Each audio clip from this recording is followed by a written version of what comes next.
Nomadic Fanatic needs a little me time.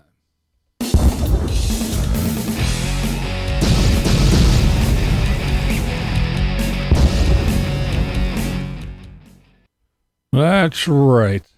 Tater and Diana's trip to New Orleans just wasn't enough. Tater needs some me time, so he left Mississippi and hit the road. Now, he didn't take the bus. No, he didn't take the Bigfoot. No, he took Frosty, the pick-em-up truck. Yes, he did, and he hit the road. And where's he going? Well, he's going to East Alton, Illinois. There you go. He's going up there. Why? Well, we all know why. Why does Tater go there all the time? To get some more shit done so he can taterize something else. So, in other words, instead of going somewhere local, I get it. It's your friend and all that, but still, you drive all that way. You spend all that money and fuel for what? To get some window tint and, yeah, most likely, probably some underglow lights as well. Let me know in the comments below. What do you think Tater will get done to the truck while he's up there in East Alton, Illinois, getting his window tint? What all do you think? Leave me a comment below. Now, Tater does something unusual, at least as far as I'm concerned. He talks about how nice it is to travel without the kitties. That's right.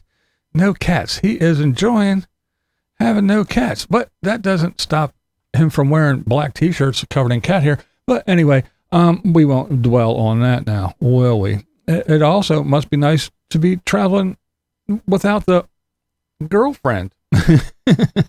He seems to be having a really good time. Now, Tater takes his trip while she stays back, watches the cats, and makes and sells his nasty ass beard oil.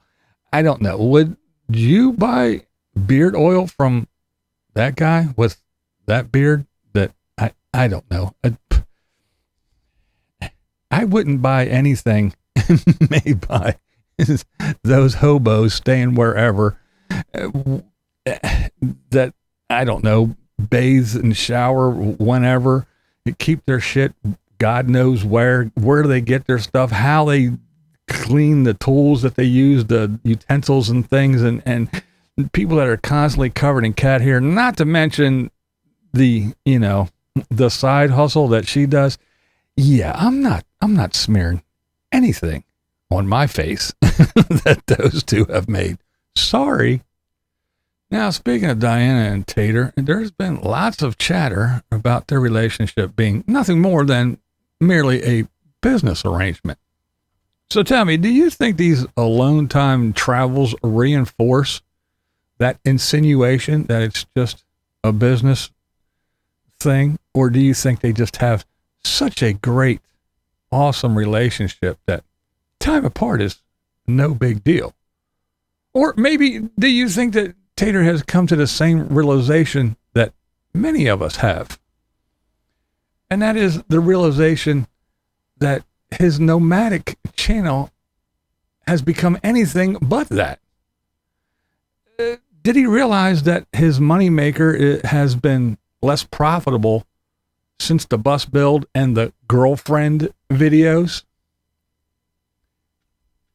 I don't know. Is Eric trying to insert some actual travel videos that fit the channel name and what made it what it is, his big money maker? Do you think he's trying to get back to that?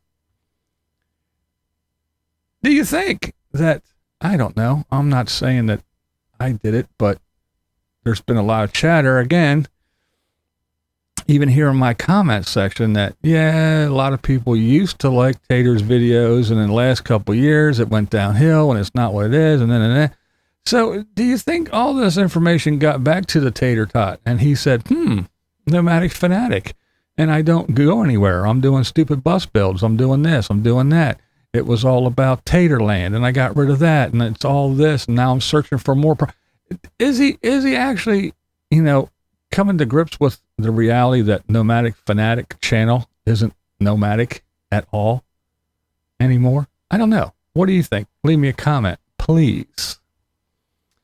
But at any rate, Tater is traveling in Frosty with Trailer Swift in tow.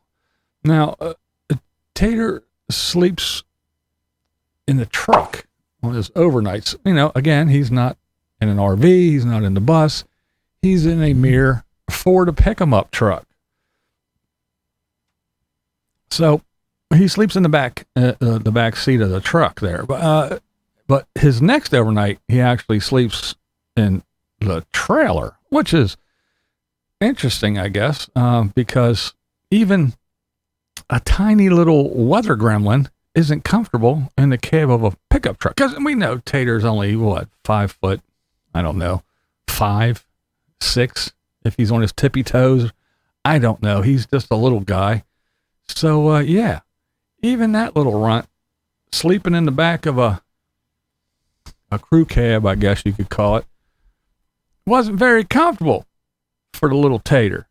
And he didn't have no kitties or nothing, so he was just back there all by his little self. But I'll bet you one thing. I bet the great desert messiah, the Bob, wouldn't have any problem sleeping back there. But hey, you don't have to agree with me. I'm BlindViews, and that's the way I see it. What we do here is go back.